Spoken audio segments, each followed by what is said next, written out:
Olá pessoal, hoje nós vamos conversar sobre a Alupar. A Alupar é uma gigante do setor elétrico brasileiro, mas ela atua prioritariamente na transmissão. Aí você já viu, né? Um EBIT muito alto na faixa dos 70% e um lucro líquido também muito alto na faixa dos 25%, 26%, 27%. Vamos lá conhecer um pouquinho mais sobre essa empresa e ver qual é a sua situação econômico-financeira? Se você gosta desse tipo de conteúdo, já dá um like para não esquecer e bora pro vídeo. A Alupar é uma das gigantes do setor elétrico brasileiro, especializada na transmissão e geração de energia. Seu negócio principal, que é a transmissão de energia, envolve a construção, operação e manutenção de linhas de transmissão. Além disso, a empresa também possui usinas hidrelétricas e eólicas. Com uma estrutura robusta, a empresa possui um portfólio diversificado de projetos, que se estendem pelo Brasil, Colômbia e Peru. Sua estratégia foca na expansão constante, buscando crescimento através de novos leilões e aquisições. O mercado brasileiro é o principal alvo, impulsionado pela crescente demanda energética e pela necessidade de expandir a infraestrutura de transmissão. A Alupar também explora oportunidades em outros mercados latino-americanos que ofereçam condições regulatórias e econômicas favoráveis.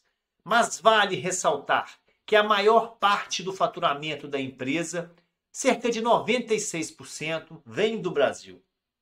A receita da Alupar é predominantemente de transmissão de energia, representando 82% do total. Esta fonte de receita é regulada, o que garante previsibilidade e estabilidade financeira. Os 18% restantes do faturamento vêm da geração de energia, por meio de fontes hidrelétricas e eólicas. A Alupar possui uma receita anual permitida estimada em 4,3 bilhões de reais, proveniente de suas concessões de transmissão. Essas concessões, que garantem grande parte da receita da empresa, têm um prazo médio de vigência a vencer, na média, de 18 anos. A família Veloso detém cerca de 74% das ações ordinárias, ou 51% das ações totais, conferindo estabilidade e um direcionamento estratégico de longo prazo. A empresa possui ainda um free float de aproximadamente 34%. As ações da Alupar são negociadas pelos códigos ALUP3, ALUP4 e ALUP11. Mas liquidez mesmo você só vai encontrar na ALUP11, com a movimentação diária de 22 milhões de reais. A política de dividendos da Alupar é transparente, buscando remunerar os acionistas de forma previsível. A empresa visa distribuir, no mínimo, 50% do lucro líquido regulatório. E nos últimos 5 anos, seus dividend yields foram estimados na média de 4,3%. Quando o assunto é risco e liquidez, a Alupar se destaca pela baixa volatilidade e previsibilidade.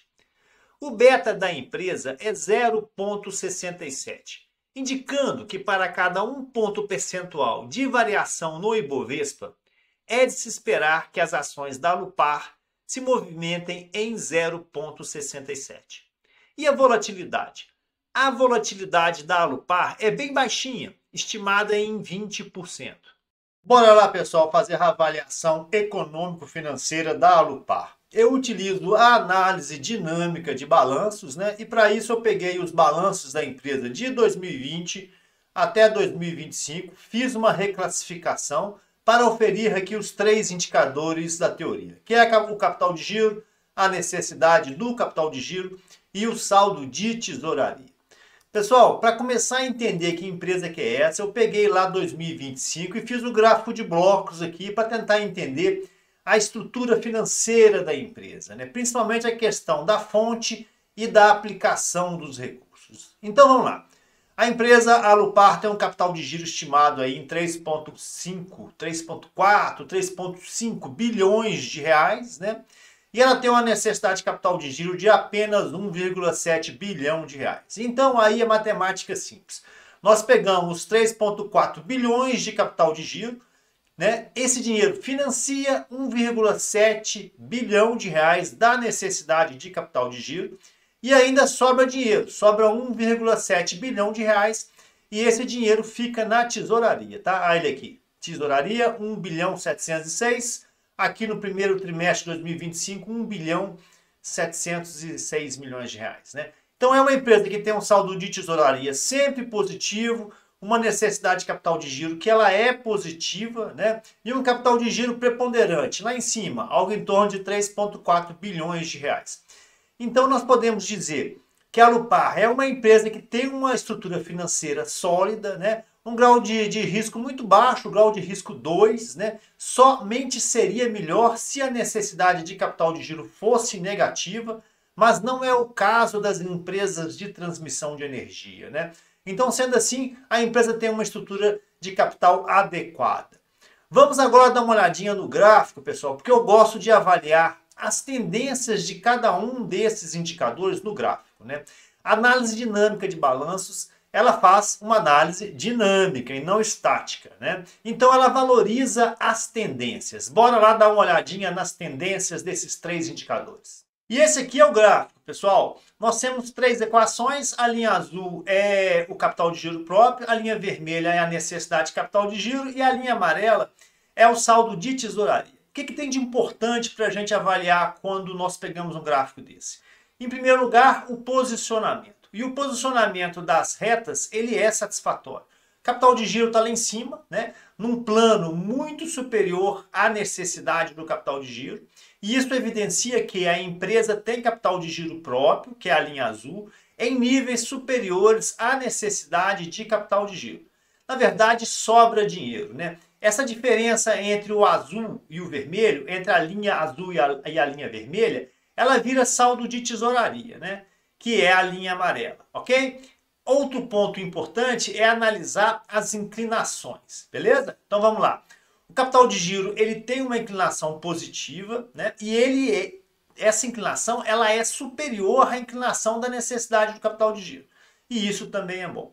E o saldo de tesouraria praticamente andando de lado aqui, uma inclinação ligeiramente positiva. Então, avaliando esse gráfico, eu percebo que é uma empresa que não tem problema de liquidez algum, uma empresa que tem o manejo do seu capital de forma adequada. O capital de giro ele deve ter aqui uma formação endógena relevante, provavelmente tem também alguma coisa de endividamento, mas é uma estrutura de capital adequada que não traz nenhum risco de liquidez para a empresa. Mas é importante nós avaliarmos essas informações com base nos indicadores. E como são apenas 3 indicadores, nós vamos abrir cada um deles. E eu vou olhar agora o saldo de tesouraria. Vamos lá. Essa aqui é a conta do saldo de tesouraria. A primeira coisa que a gente faz quando pega uma conta dessa é verificar a última linha, qual é a tendência da conta ao longo dos anos.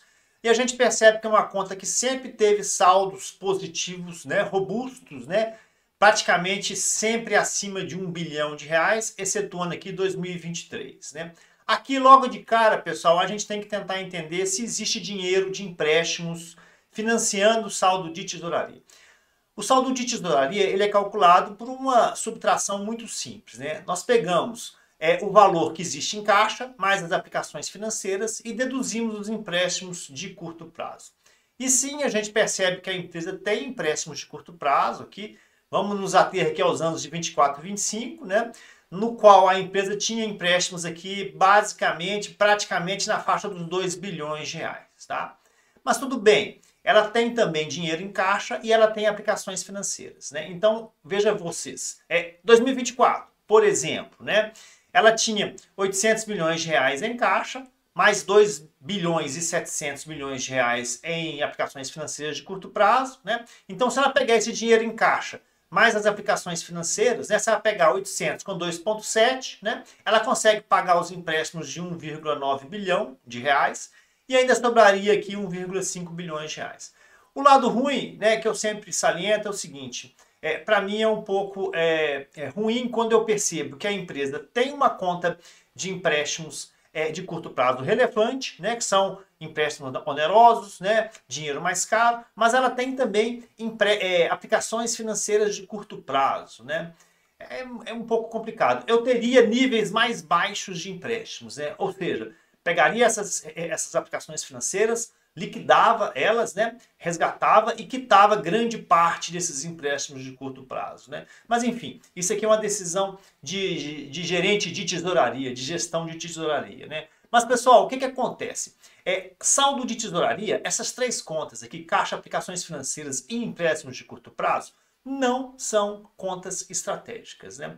Essas três contas, elas são consequências das ações que a empresa toma que envolvem, que impactam as contas de necessidade de capital de giro e de capital de giro próprio, né? Então eu costumo falar que essas contas são contas burras, né? São contas de consequência, são contas erráticas, né?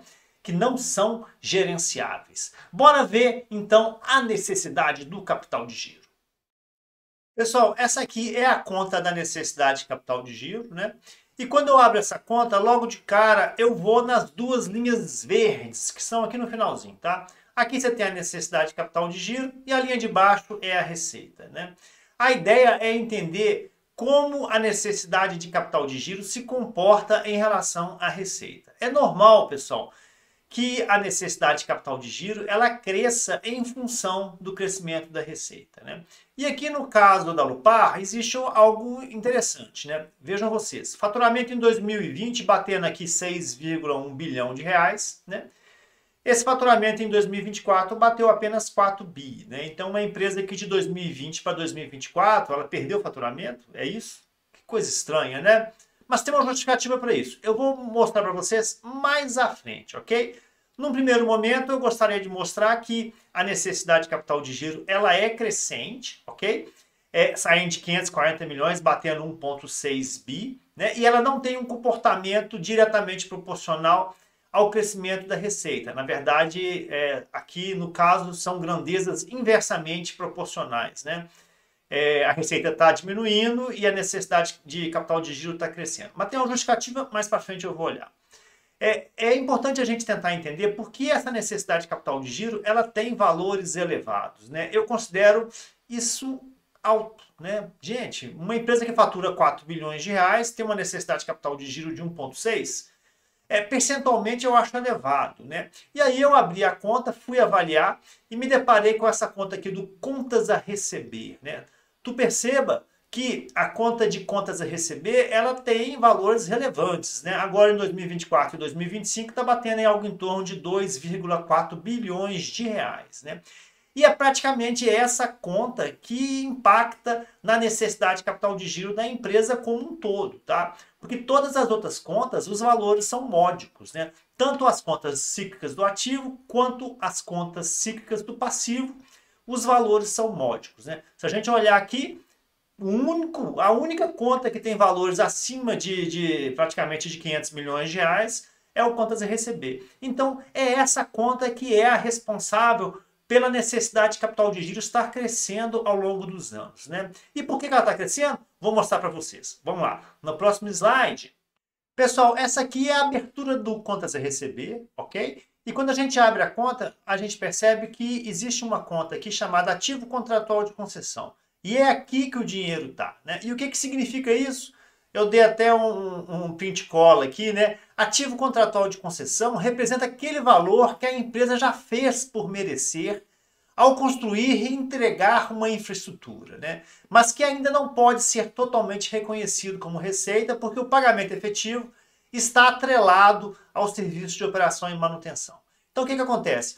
A Alupar ganhou uma transmissão, ela foi lá, construiu, né? Só que ela vai receber esse dinheiro de volta aos poucos, na medida que vai acontecendo a prestação do serviço, né? Então ela reconhece esse valor E no caso aqui, isso está reconhecido no curto prazo, porque está na necessidade de capital de giro, e é por isso que esses valores são elevados, né?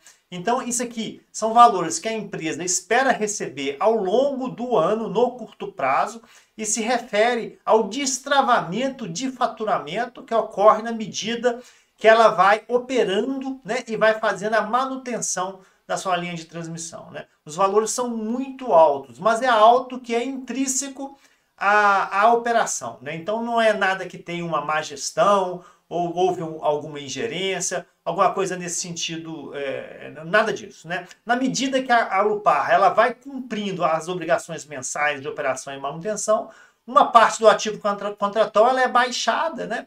E a receita ela vai ser reconhecida na DRE. Então, tudo normal, tudo tranquilo. É uma necessidade de capital de giro que ela é alta, mas ela é natural e intrínseca ao segmento. Já em relação à conta do capital de giro próprio, mesma coisa, pessoal. A primeira coisa que a gente faz é olhar o capital de giro aqui embaixo, né? Nós percebemos que o capital de giro ele está crescendo ao longo dos anos, saindo aí de 1,8 bilhão de reais em 2020, batendo aí 3,4 em 2025, né? Beleza, mas o que é importante? É importante a gente ver como a empresa está aplicando os recursos dela, né? E aqui na parte das contas cíclicas, das contas não cíclicas do passivo, eu separei 4 contas, que é o ativo financeiro, né? Os investimentos, o imobilizado e o intangível. Essas contas, ao longo desses 5 anos, elas valorizaram, né? Elas tiveram aportes, elas tiveram imobilização de algo em torno de 6 bilhões de reais. Nesse momento é importante a gente tentar entender de onde que veio esse dinheiro, tá? E aí eu já expliquei, tá coloridinho de verde, né? Dos 6 bilhões de reais que a empresa imobilizou aqui nas transmissões, nas suas usinas hidrelétricas, nas suas usinas eólicas, né? 2,5 bilhões de reais veio de empréstimos, tá? Algo em torno de 1,5 bilhão de reais aqui veio da conta de tributos diferidos, né? Mais ou menos 700 milhões de reais é o capital social, que cresceu ao longo dos anos, e algo em torno de 1,7 bilhões reservas de lucro, né? Então a notícia boa é a seguinte: a empresa ao longo de 5 anos teve aumento de musculatura, ela aumentou sim, né, o volume das contas não cíclicas do ativo, teve investimento, teve imobilização em recursos em ativos financeiros de concessão, imobilizado, intangível, mas, né, ela conseguiu administrar isso praticamente meio a meio, né? 50% veio de dinheiro oneroso, de empréstimo, e os outros 50% veio de formação endógena, né? Através das reservas de lucros, através do capital social, basicamente, né? Então, assim, é uma situação até que não é ruim, né? Porque ela aumentou o endividamento ao longo dos anos, e a gente vai olhar isso mais adiante, mas parte dessa necessidade toda de investimento que foi feito praticamente meio a meio, né? 50% foi feito com capital próprio, os outros 50% foi feito com dinheiro de terceiros. Mas vamos dar uma olhada no empréstimo para ver se eu estou certo. Bora lá. Essa é a conta de endividamento, né?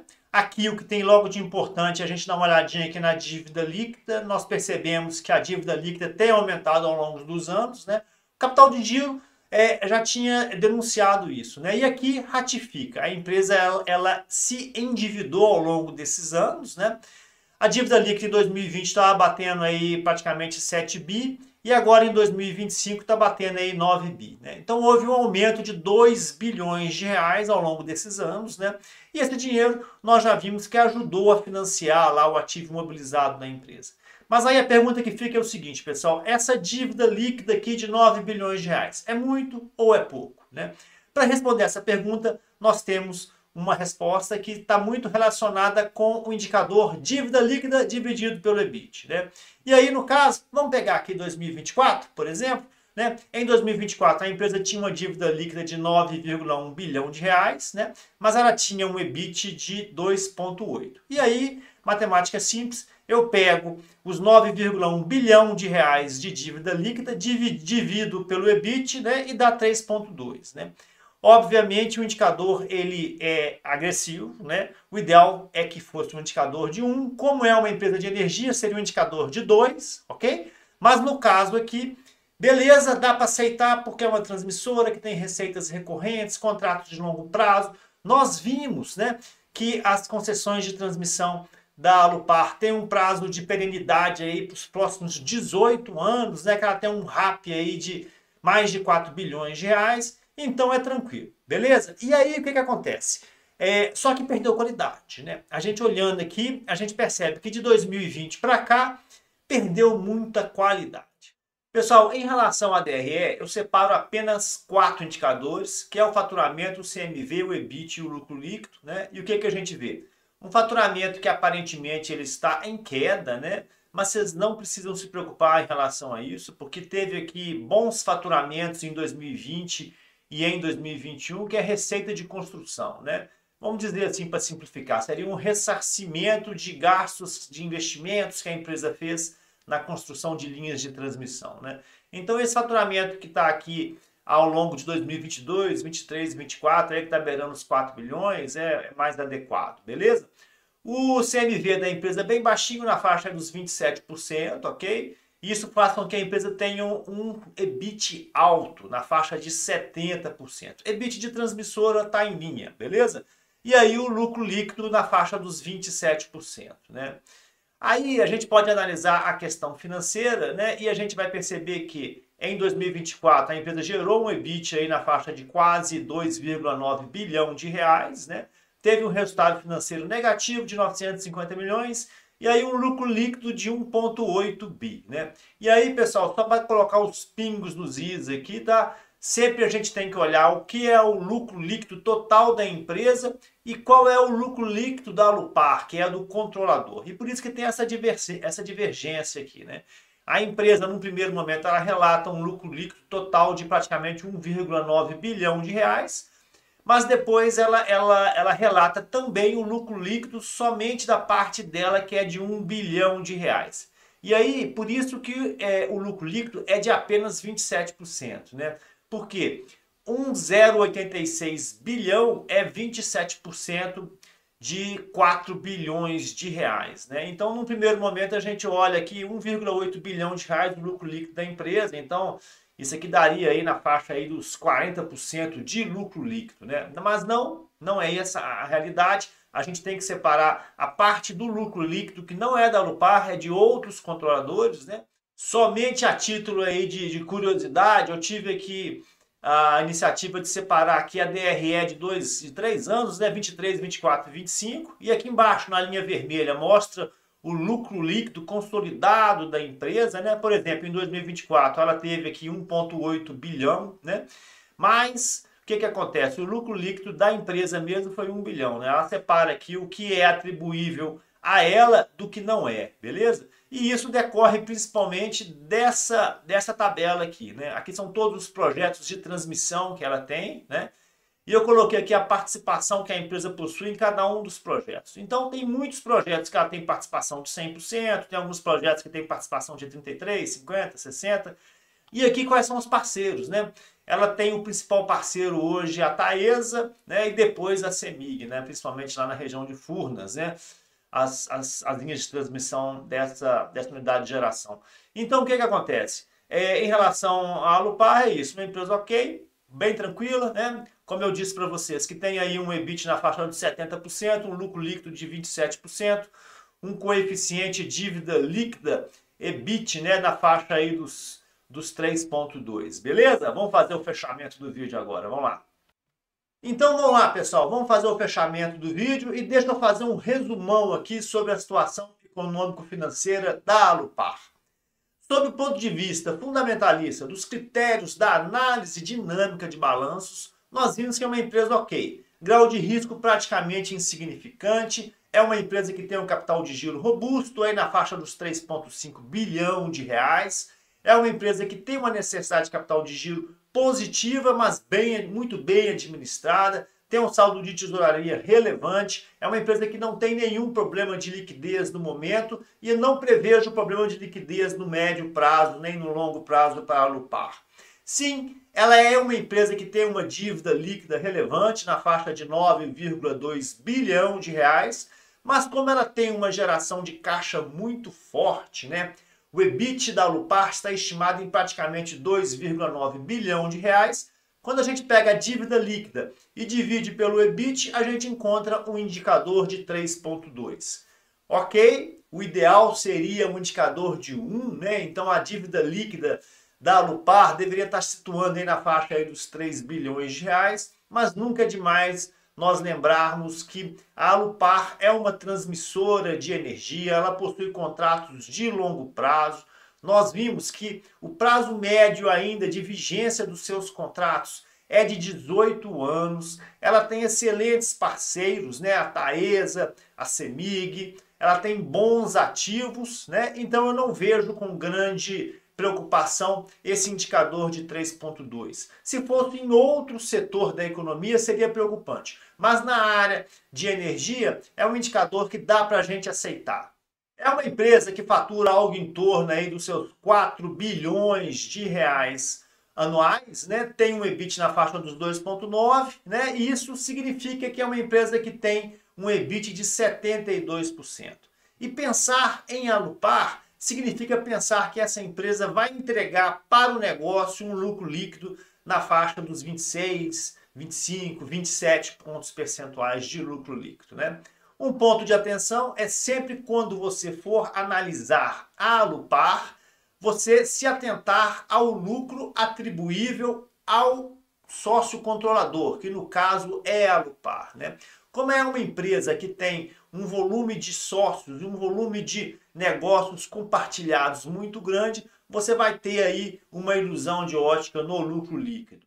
Em 2024, por exemplo, a Alupar reportou um lucro de 1,8 bilhão de reais, mas somente 1 bilhão e 86 milhões são de responsabilidade, são atribuíveis à Alupar. A diferença, algo em torno de 770 milhões de reais, são de outros sócios. É da Taesa, é da CEMIG, enfim, são dos outros sócios que ela possui. Mas mesmo assim, uma empresa que fatura 4 bilhões de reais, ela está deixando aí em 2024 1 bilhão e 86 milhões e isso dá 27% de lucro líquido, ok? Então é uma empresa bem administrada, é uma empresa que tem senso de dono, é uma empresa que tem um nível de endividamento condizente por ser uma empresa do setor de energia, por ser uma transmissora. Então, sob o ponto de vista operacional, ela é ok. Sob o ponto de vista da estratégia, do negócio, dos resultados econômico-financeiros, do endividamento, ela é ok. Então, eu colocaria a Alupar em um watching list, né? Em uma lista de observação. Definiria um preço ok e quando chegasse lá, sentava o dedo e colocava ela para dentro da carteira, né? Lembrando que, apesar dela ser uma empresa do setor de energia, os dividendos dela são mais baixinhos. Mas dentro de um contexto geral de uma carteira previdenciária, acho sim que é um importante ativo, vale a pena ter essa empresa na carteira, até mesmo para diluir um pouquinho do risco, ok? E aí, gostou do vídeo? Eu acrescentei alguma informação que vocês não sabiam?